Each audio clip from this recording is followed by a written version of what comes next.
उज्जैन में एक प्रेम विवाह के बाद लड़की के परिवार वालों ने लड़के के परिवार पर जानलेवा हमला कर दिया। इस हमले का सीसीटीवी वीडियो सामने आया है, जिसमें लड़की के परिवार वाले बेल्ट और डंडों का बेरहमी से इस्तेमाल करते हुए दिखाई दे रहे हैं। इस हमले में लड़के के परिवार के कई सदस्य घायल हो गए हैं। शुभम मालवीय और लड़की ने 3 साल के प्रेम संबंध के बाद 11 अप्रैल को बिजासन माता मंदिर में विवाह कर लिया था। लड़की के परिवार वाले इस शादी से नाखुश थे और उन्होंने गुमशुदगी की रिपोर्ट दर्ज कराई थी। जब लड़की ने अपने माता पिता के साथ वापस जाने से इनकार कर दिया तो वे और भी नाराज हो गए। सोमवार शाम को लड़की के परिवार वाले शुभम के घर पहुंचे और हंगामा करने लगे। जब शुभम के पिता ने उन्हें शांति से बातचीत करने का आग्रह किया तो वे आपा खो बैठे और मारपीट पर उतर आए। इस हमले में शुभम के परिवार के कई सदस्य घायल हो गए हैं। चिमनगंज पुलिस ने मामला दर्ज कर आरोपियों की गिरफ्तारी के लिए टीमें भी गठित की है। पुलिस आरोपियों को जल्द ही गिरफ्तार करने का दावा कर रही है। इस हमले के बाद इलाके में दहशत का माहौल है। लड़की के परिवार वालों का कहना है कि वे अपनी बेटी को वापस घर ले जाना चाहते हैं, लेकिन लड़की ने अपने पति के साथ रहने का फैसला किया है। मारपीट की कायमी थाना चिमनगंज में दर्ज हुई है, जिसमें पाटीदार समाज की एक युवती है जिसने मंदिर में एक मालवीय समाज के व्यक्ति से शादी करी थी। युवती शाजापुर की रहने वाली है। उसको परिजन उसके यहाँ लेने आए थे और उनका विवाद हुआ, तो जिसके कारण से उन्होंने मारपीट करी है और जिस पर से थाना चिमनगंज में मारपीट की धाराओं में अपराध पंजीबद्ध किया गया है। उज्जैन के महाकाल थाने को हाल ही में ISO सर्टिफिकेट मिला है, जो थाने की उत्कृष्टता और आधुनिक सुविधाओं का प्रमाण है। मध्य प्रदेश के मुख्यमंत्री डॉक्टर मोहन यादव ने थाने के थाना प्रभारी नरेंद्र सिंह परिहार को रामघाट पर आयोजित एक कार्यक्रम में ये सर्टिफिकेट प्रदान किया। नए महाकाल थाने में 14 हॉल और कमरे हैं, जिसमें आधुनिक सेवाएं और सुविधाएं उपलब्ध है। थाने की इमारत पुराने थाने की तुलना में 4 गुना बड़ी है और इसमें कई महत्वपूर्ण सुविधाएं हैं, जैसे कि थाना प्रभारी का कक्ष है, लॉकअप है, पूछताछ कक्ष अलग है, मीटिंग हॉल और CCTNS रूम है। साथ ही यहाँ 15 बेड वाला हॉल भी बनाया गया है, जिसमें बिस्तर और वॉशरूम की सुविधा है। मुख्यमंत्री डॉक्टर मोहन यादव ने पुलिस कर्मियों को ISO सर्टिफिकेट प्राप्त होने पर बधाई दी और कहा कि यह थाने की कड़ी मेहनत और समर्पण का परिणाम है। यह नया थाना शहर का सबसे सुसज्जित और आधुनिक थाना है, जो अपराध नियंत्रण और कानून व्यवस्था बनाए रखने में महत्वपूर्ण भूमिका निभाएगा। कल दूसरी जगह शिफ्ट हुआ है, भारत माता मंदिर के बगल में स्मार्ट पार्किंग के पास, तो उसमें हमने मानक स्तर पर उसकी तैयारी की है, जिस कारण श्रीमान माननीय मुख्यमंत्री महोदय द्वारा आज ISO प्रमाण पत्र प्रदान किया गया। थाना पूरा हाईटेक है और सारी सुविधाएं हैं, ताकि किसी शिकायतकर्ता को कोई तकलीफ न हो, इस बात का ध्यान दिया जाता है। उज्जैन में पंचकोशी यात्रा की परंपरा अनादिकाल से चली आ रही है, जिसका महत्व धार्मिक और सांस्कृतिक दृष्टिकोण से बहुत ही अधिक है। आज नवमी के दिन सुबह से ही श्रद्धालुओं ने नवोन्मेषी यात्रा नागचंद्रेश्वर से प्रारंभ कर दी है। इस यात्रा का महत्व इतना अधिक है कि देवताओं ने भी मोक्ष प्राप्ति के लिए इस यात्रा को किया था। पंचकोशी यात्रा में 4 पड़ाव होते हैं, जहां पर श्रद्धालु जाकर पूजन अर्चन करते हैं। इस यात्रा का महत्व इतना अधिक है कि श्रद्धालु अपनी मनोकामना पूरी करने के लिए इस यात्रा को करते हैं। यात्रा के दौरान भगवान को श्रीफल चढ़ाया जाता है और जब यात्रा प्रारंभ करते हैं और जब यात्रा पूरी हो जाती है तो भगवान को मिट्टी का घोड़ा चढ़ाया जाता है। इस यात्रा की दूरी लगभग 118 किलोमीटर है, जो 5 पड़ावों में पूरी होती है। यात्रा नागचंद्रेश्वर से प्रारंभ होकर नागचंद्रेश्वर पर ही समाप्त होती है। पंचकोशी यात्रा की परंपरा उज्जैन की धार्मिक और सांस्कृतिक विरासत का एक महत्वपूर्ण हिस्सा है। ज्योतिषाचार्य पंडित अमर डब्बावाला ने बताया कि वैशाख मास में धार्मिक यात्राएं और क्रियाएं पुण्य की वृद्धि के लिए की जाती हैं और इसका पंचगुणित शुभ फल पुण्य का प्राप्त होता है। उन्होंने कहा कि इस माह में पितरों को तृप्त करने का भी विशेष महत्व है। साथ ही धार्मिक यात्रियों के लिए छायादार वृक्ष का रोपण करना चाहिए या छाया का उपक्रम खोजना चाहिए, जिससे उन्हें धूप न लगे।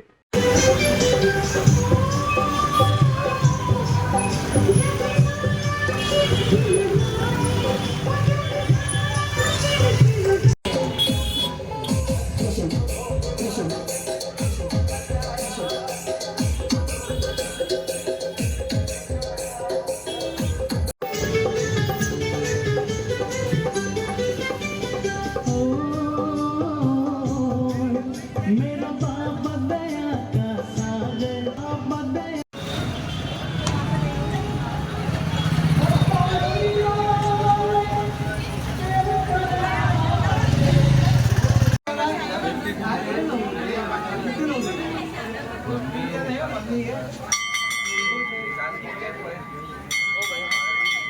कहाँ खत्म होती है? सबसे मुख्य बात है कि भारतीय सनातन धर्म परंपरा में नगर के हिसाब से, तीर्थ के हिसाब से अलग अलग प्रकार की परंपराएं अभिलक्षित है। यहाँ पर उज्जैन की परंपरा में अवंतिका तीर्थ में एक विशिष्ट परंपरा है जो वैशाख मास के कृष्ण पक्ष की दशमी तिथि से शुरू होती है। इस परंपरा को पंचकोशी यात्रा के नाम से जाना जाता है। पंचकोशी यात्रा अर्थात 5 कोस की यात्रा। इस 5 कोस की यात्रा की हम बात करेंगे तो नागचंद्रेश्वर महादेव का उल्लेख आता है। अवंतिका पुराण के अंतर्गत हम अगर स्कंद पुराण की बात करेंगे, अवंती खंड की बात करेंगे तो अवंतिका में 84 महादेव की बात आती है। 84 महादेव में से नागचंद्रेश्वर महादेव का विशेष स्थान बताया गया है। क्योंकि पंचकोशी यात्रा एक बड़ा पड़ाव है, 118 किलोमीटर का उसमें रूट है। इसके अलावा अष्टाविंशति तीर्थ यात्रा 29 किलोमीटर की होती है, 28 किलोमीटर की होती है। तो अलग अलग प्रकार के पार्ट को प्ले करने के लिए या यूँ कह लें कि उन यात्राओं को संबंधित करने के लिए भगवान नागचंद्रेश्वर से बल लेना पड़ता है। इसलिए यहाँ मान्यता है कि पहले बल लिया जाएगा, उसके बाद यात्रा आरंभ की जाएगी। इस दृष्टि से यहाँ पर अलग अलग पड़ावों में पिंगलेश्वर, कायावरुणेश्वर, बेलकेश्वर अलग अलग प्रकार के मंदिरों की यात्रा इसमें होती है। तो यात्रा चूंकि पैदल होती है, उस यात्रा के प्रभाग का मुख्य कारण यह है कि यहाँ पर 4 दिशाओं के जो 4 अधिपति है उनकी प्रसन्नता भी होती है। और विष्णु पुराण की हम मान्यता को देखें तो वैशाख मास का महीना अति पावन महीना बताया गया है। भगवान विष्णु का महीना भी है और संयुक्त रूप से भगवान शिव का महीना भी है। क्योंकि तीर्थ पे इनकी पूजन की मान्यता है, तीर्थ से जुड़े मंदिरों पे इनकी पूजन की मान्यता है। इस दृष्टिकोण से परंपराओं को दृष्टिगत रखते हुए इन यात्राओं का आरंभ पूर्व काल से चला आ रहा है। यहाँ पर इस यात्रा के बारे में कहा जाता है कि ये यात्रा क्यों करते हैं, इस यात्रा को क्यों किया जाता है, तो उसके पीछे 4 कारण मुख्य रूप से आते हैं।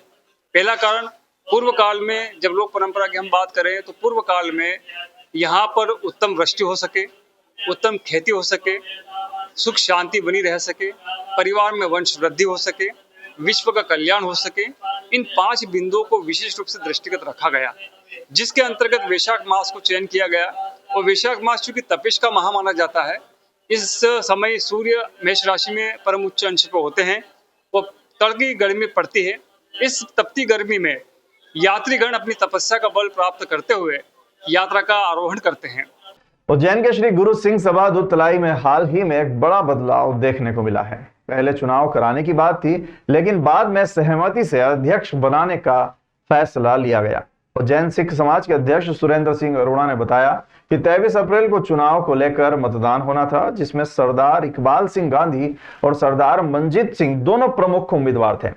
लेकिन अब समाज के वरिष्ठ जनों की सहमति से एक निर्णय लिया गया है कि दोनों 1 वर्ष के लिए अध्यक्ष पद पर रहेंगे।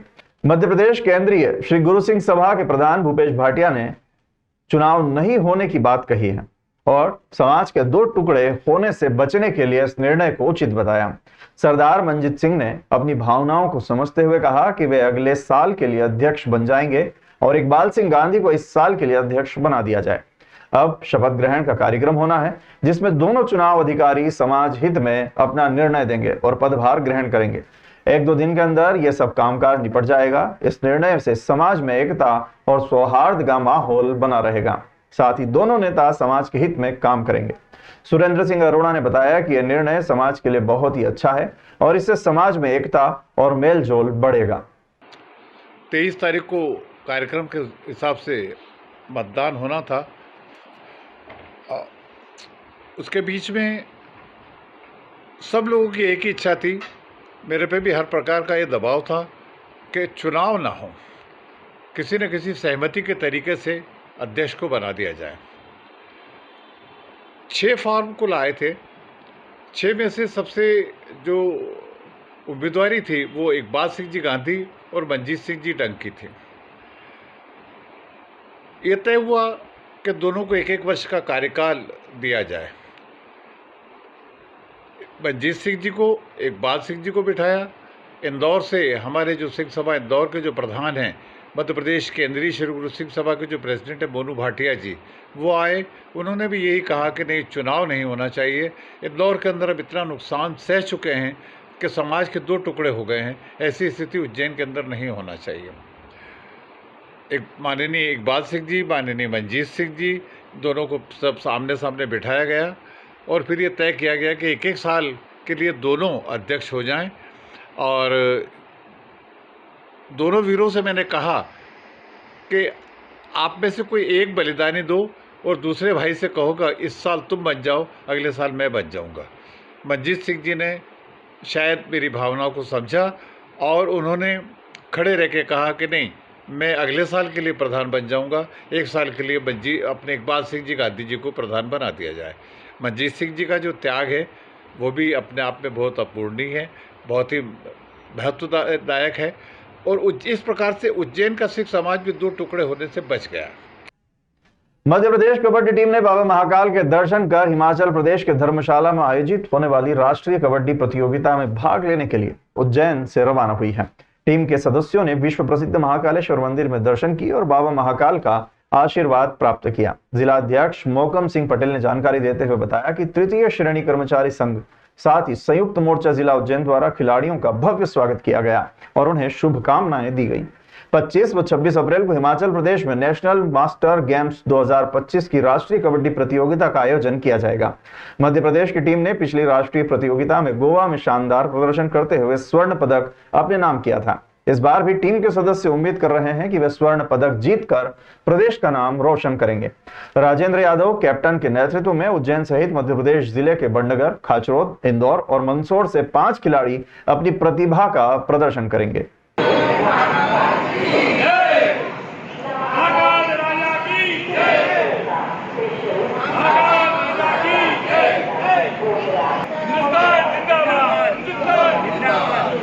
राष्ट्रीय प्रतियोगिता आयोजित की जा रही है धर्मशाला हिमाचल प्रदेश में, जिसमें मध्य प्रदेश टीम भाग ले रही है। कबड्डी टीम जो टीम अभी जो हमारी भाग ले रही है वो महाकाल बाबा के आशीर्वाद की कृपा से हम महाकाल के हमने दर्शन किए। इसके बाद मध्य प्रदेश टीम हिमाचल प्रदेश के लिए रवाना होगी और वहाँ पर दिनांक 25 से राष्ट्रीय कबड्डी प्रतियोगिता का आयोजन किया गया है और हमें महाकाल बाबा से आशीर्वाद प्राप्त हो जिससे मध्य प्रदेश टीम स्वर्ण पदक प्राप्त करे। पिछली बार भी मध्य प्रदेश टीम ने गोवा में स्वर्ण पदक प्राप्त किया था।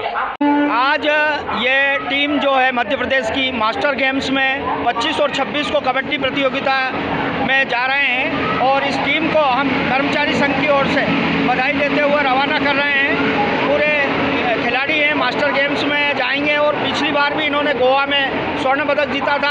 हम बाबा महाकाल के आशीर्वाद इनको दिलाया है और ये कामना करते हैं बाबा से कि इनकी टीम जो है स्वर्ण पदक लेकर के आए। हिमाचल प्रदेश में जो धर्मशाला में कार्यक्रम आयोजित हो रहा है, आज इन खिलाड़ियों को मैं कर्मचारी संघ की ओर से, संयुक्त मोर्चा की ओर से बधाई देते हुए इनका स्वागत करके मालवा गाड़ी से हम लोग रवाना कर रहे हैं। उज्जैन के महाहरसिद्धि मंदिर में अव्यवस्थाओं को लेकर महिलाओं ने प्रेस वार्ता कर अपनी नाराजगी जाहिर की है। चंद्रकांता, विमला नाटानी, ममता कहार और रमीला पटेल ने आरोप लगाया कि मंदिर प्रबंधन द्वारा उनकी शिकायतों की अनदेखी की जा रही है। महिलाओं ने बताया कि मंदिर में दीपमालिका की सुरक्षा को लेकर कोई ध्यान नहीं दिया जा रहा है। दीपमालिका में दीप जलाने के लिए 2500 रुपए लिए जाते हैं, यानी कि 2500 रुपए लिए जाते हैं और बाहरी श्रद्धालुओं को वही तेल बेचकर उनसे दीपों में जल उलवाने के नाम पर पैसे लिए जाते हैं। महिलाओं ने सुरक्षा व्यवस्था पर भी सवाल उठाए हैं। मंदिरों में 4 गेट हैं लेकिन सुरक्षा कर्मी नहीं है। त्योहार या बड़े कार्यक्रमों में पुलिस जवान तैनात होते हैं लेकिन अन्य दिनों में कोई नहीं होता। महिलाओं ने मांग की है कि महाकाल मंदिर की तरह हर समय पुलिस जवान यहां तैनात किए जाएं। महिलाओं ने पुजारियों की चालबाजी पर भी आरोप लगाया है। उनका कहना है कि पुजारी अपनी जेब भरने के अवसर तलाशते रहते हैं और नियमित दर्शनार्थियों को परेशान किया जाता है। महिलाओं ने मांग की है कि पुजारियों की व्यवस्था में रोटेशन संचालित किया जाए और नियमित दर्शनार्थियों को प्रवेश पत्र बनाकर दिए जाएं।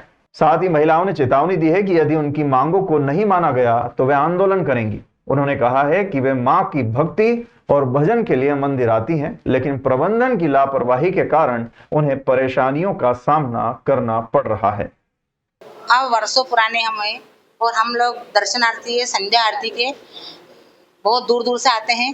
ठंड हो, बारिश हो या गर्मी हो, पानी शगुन गार्डन के इतना घुटने तक भरा जाता, उस पानी में भी हम आते हैं दर्शन देने के लिए और माता जी के दर्शन से हमको ये वंचित किया जा रहा है। गुट्टू गुरु उर्फ राजेंद्र गिरी, ये क्योंकि ये दक्षिणा है ना, पेटी में डालने का हम बोलते हैं और वो पेटी में थाली में डलवाते हैं, तो इससे क्या हमारे सरकार का नुकसान हो रहा है। इसलिए वो हमारा विरोध करके हमको हाथ पकड़ा के बाहर निकलवाते थे। नहीं, अभी नहीं दिए, पहली बार ही मेरे साथ तो वो हो रहा है, पहली बार ही इन्होंने ऐसा व्यवहार करा है तो मेरे को भी ये कदम उठाना पड़ा। वहाँ पर जो अधिकारी थे उनको हाँ, उनको सूचना दी, उन्होंने हमें अभद्रता करके हमको बाहर कर दिया। उन्होंने यही शिकायत करती हमने कि सर हमारे साथ ऐसे अभद्रता हो रही है, आप उचित कार्रवाई करिए हम महिलाओं के साथ। तो उन्होंने भी फोन वोन लगाया, फिर शायद उनका सर का ट्रांसफर हो गया, दूसरे आ गए, कोई कार्रवाई नहीं हुई सर। हम कम से कम 8-10 जने हैं।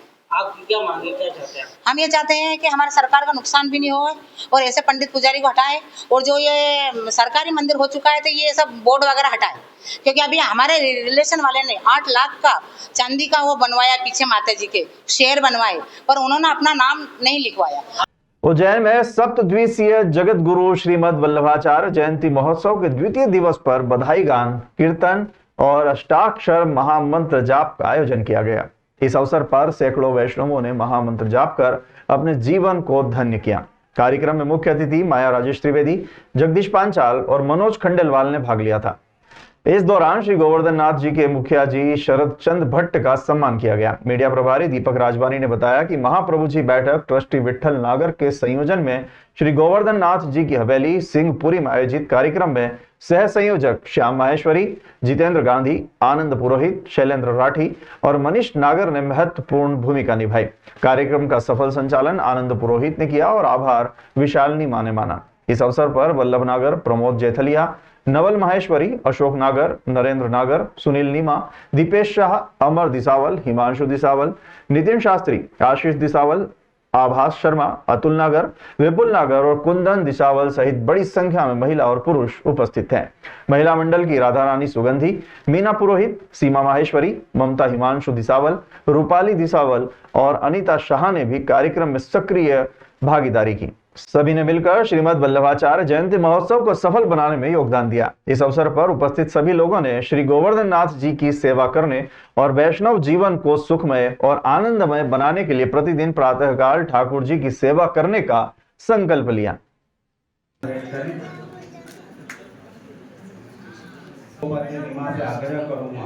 मनोज जी खंडेलवाल को पन्ना भेंट कर परम दयाल की जय।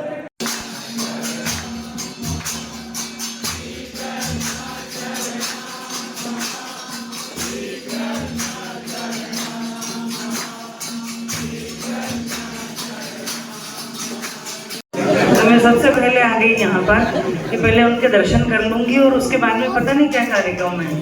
कार्यक्रम पूरा बताया नहीं था, लेकिन हाँ मेरे हाथ में माइक आया तो 2 मिनट में तो नहीं, लेकिन ये इनको जिस प्रकार से याद किया थोड़ा सा सुनाना चाहूँगी।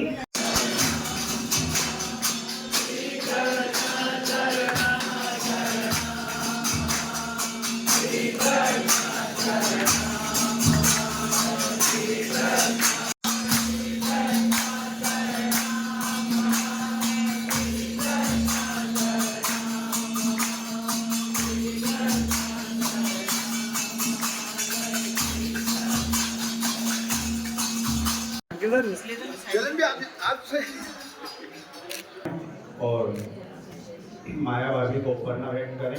मनोज जी को सामने भाभी पन्ना भेंट।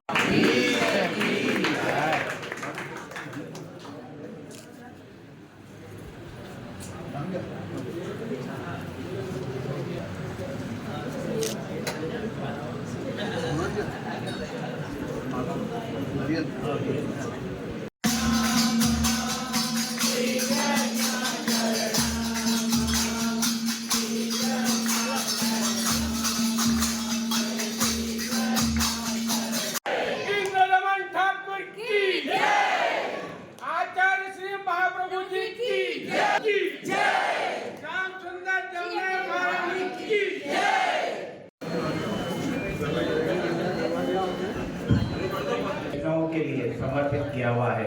ऐसी विभूतियों का सम्मान करते हुए साथ ही आज हमें अवसर मिला है आपके आशीर्वाद वचन देने का।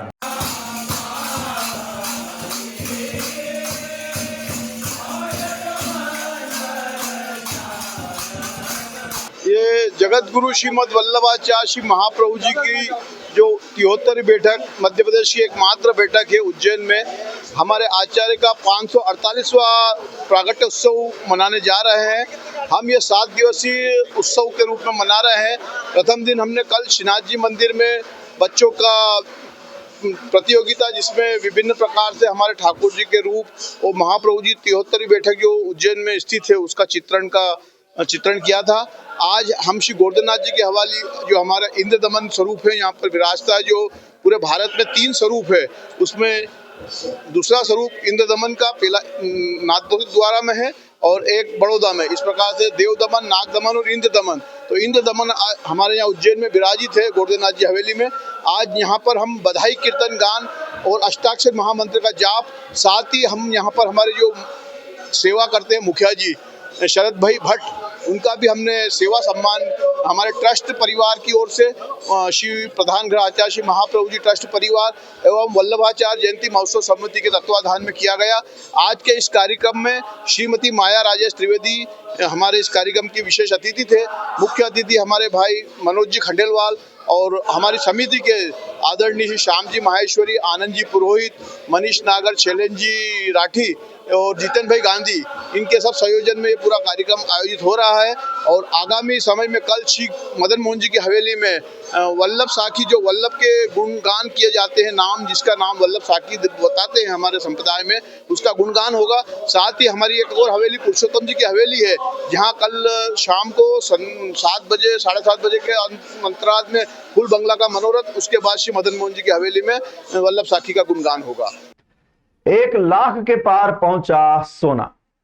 शुद्ध सोना आज 1,26,000 रुपए प्रति 10 ग्राम रहा। वहीं करंट रेट 99,900 है।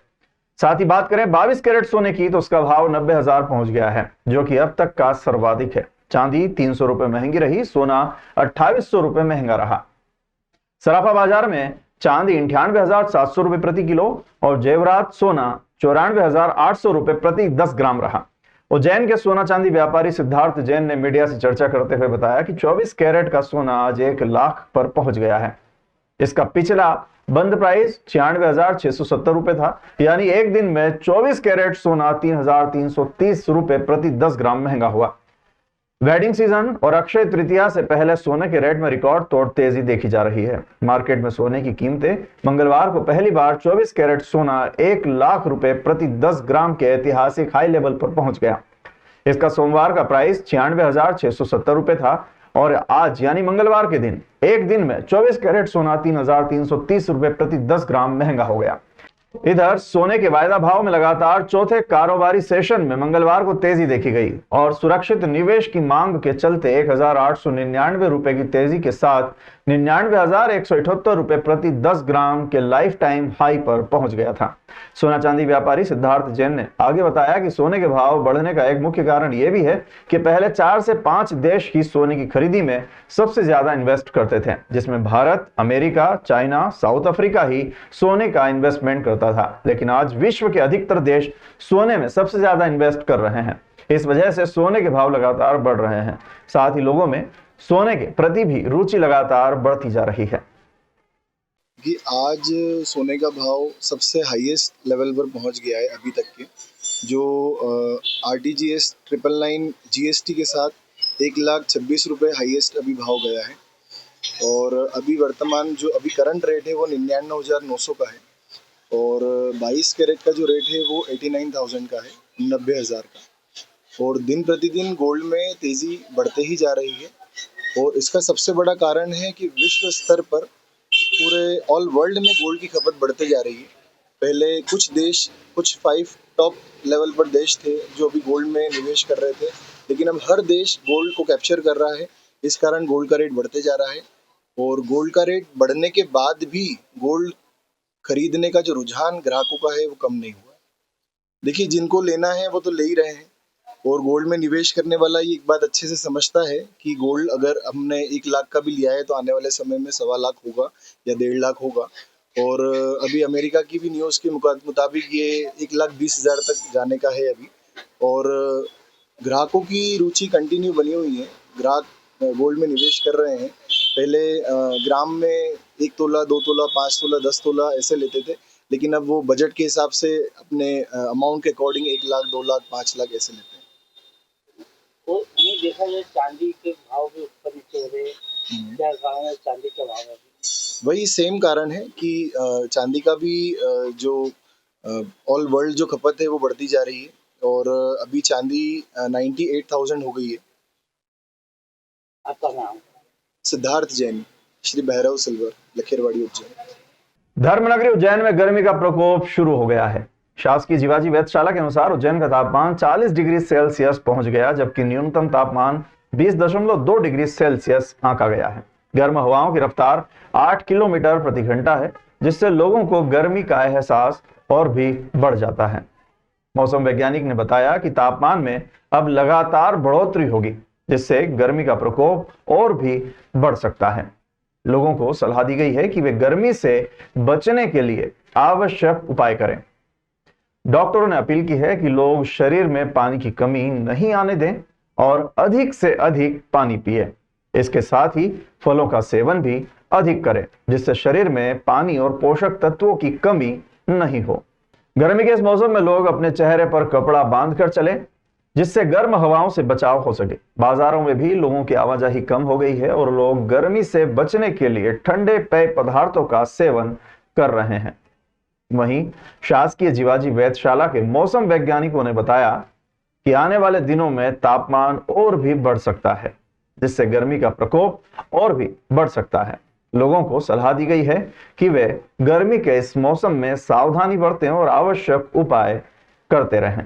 उज्जैन के निवासियों ने बताया कि गर्मी के इस मौसम में उन्हें काफी परेशानी हो रही है और वे गर्मी से बचने के लिए हर संभव प्रयास कर रहे हैं।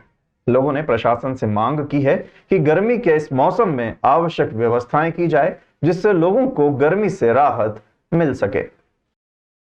बंडगर के जलोदिया गांव में नरवाई जलाने के एक मामले ने तूल पकड़ लिया है। इस मामले में पटवारी की रिपोर्ट के आधार पर पंचायत सचिव लखन यादव के खिलाफ प्रकरण दर्ज किया गया है। हालांकि पंचायत सचिव संघ ने पटवारी की रिपोर्ट को झूठी बताते हुए उनके खिलाफ कार्रवाई की मांग की है। मामले के अनुसार जलोदिया गांव में 3 दिन पहले नरवाई जलाने की घटना सामने आई थी। इस पर एसडीएम ने तहसीलदार को जांच के निर्देश दिए थे। पटवारी ने गांव पहुंचकर पंचनामा भी बनाया, जिसमें 2 लोगों के साथ पंचायत सचिव लखन यादव का नाम भी शामिल था। एसडीएम के निर्देश पर पुलिस ने लखन यादव के खिलाफ प्रकरण दर्ज कर लिया है। पंचायत सचिव लखन यादव ने आरोप लगाया है कि उन्होंने कोई नरवाई नहीं जलाई है और पटवारी ने झूठी रिपोर्ट दी है। उन्होंने कहा कि जिस सर्वे भूमि का प्रकरण बताया जा रहा है, वहां नरवाई आज भी खड़ी हुई है। इस मामले में पंचायत सचिव संगठन बंडगर ने मोर्चा खोल दिया है। सैकड़ों की संख्या में पंचायत सचिव एसडीएम कार्यालय पर पहुंचे और पटवारी के खिलाफ मुर्दाबाद के नारे लगाए। उन्होंने एसडीएम को ज्ञापन सौंपकर पटवारी के खिलाफ कार्रवाई की मांग की।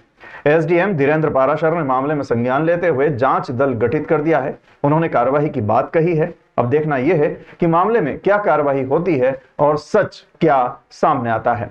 पीड़ित सचिव लखन यादव ने बताया कि वो निर्दोष है और पटवारी की झूठी रिपोर्ट के आधार पर उनके खिलाफ प्रकरण दर्ज किया गया है। उन्होंने न्याय की मांग की है। वहीं पंचायत सचिव संघ ने चेतावनी दी है कि यदि पटवारी के खिलाफ कार्रवाई नहीं की गई तो वे आंदोलन करेंगे। संघ ने एसडीएम से मांग की है कि पटवारी की जांच की जाए और दोषी पाए जाने पर उसके खिलाफ कार्रवाई की जाए। लखन यादव पंचायत सचिव बंगरेट में पदस्थ हूँ। मेरी भूमि सर्वे नंबर 404/2 रकबा 2.40 हेक्टेयर ग्राम जलोदिया में भूमि स्थित है, जिस पर मैं कृषि कार्य करता हूँ। मेरे द्वारा पटवारी द्वारा ये प्रकरण दर्ज किया गया कि मेरे द्वारा सर्वे नंबर 404/2 2.40 हेक्टेयर में नरवाई जलाई गई, जबकि आज वर्तमान में नरवाई सारे मौके पर उपस्थित है, जिनको नष्ट नहीं किया गया है और नहीं जलाई गई थी मेरे द्वारा। मेरे पर झूठी एफआईआर दर्ज पटवारी नसीम खान हल्का जलोदिया द्वारा की गई है। संबंधित उनका कहना है कि पंचनामा जिन ने बनाया उनके ऊपर और जिनने शुरू में शिकायत दर्ज करवाई थी उनके ऊपर मैं कार्यवाही की मांग करता हूं। माननीय अनुभागीय अधिकारी महोदय को मैं आज अपना ज्ञापन और हम पंचायत सचिव संगठन व व्यक्तिगत रूप से मेरे ऊपर एफआईआर दर्ज हुई है थाने में, इसलिए मैं भी यहाँ पे कार्यवाही और ज्ञापन प्रस्तुत करने और प्रतिवेदन देने आया हूँ। जिस प्रकार से गेहूँ के खापे और नरवाई जलाने की दुर्घटनाएँ हो रही हैं, उस संबंध में एक 223 की एफआईआर दर्ज की गई थी। CCTNS पुलिस के माध्यम से करवाया गया था। उसी संबंध में एक पंचायत सचिव के नाम की भी उसमें एंट्री हुई है। उसी संबंध में पंचायत सचिवों द्वारा ज्ञापन दिया गया था कि उसकी पुनर्जांच करवा ली जाए, ताकि स्थिति स्पष्ट हो सके। और इस संबंध में सीओ जनपद और कृषि विभाग के एसओडीओ के माध्यम से पुनर्जांच के आदेश जारी कर दिए गए। शीघ्र ही भविष्य में उसमें स्थिति स्पष्ट हो गई।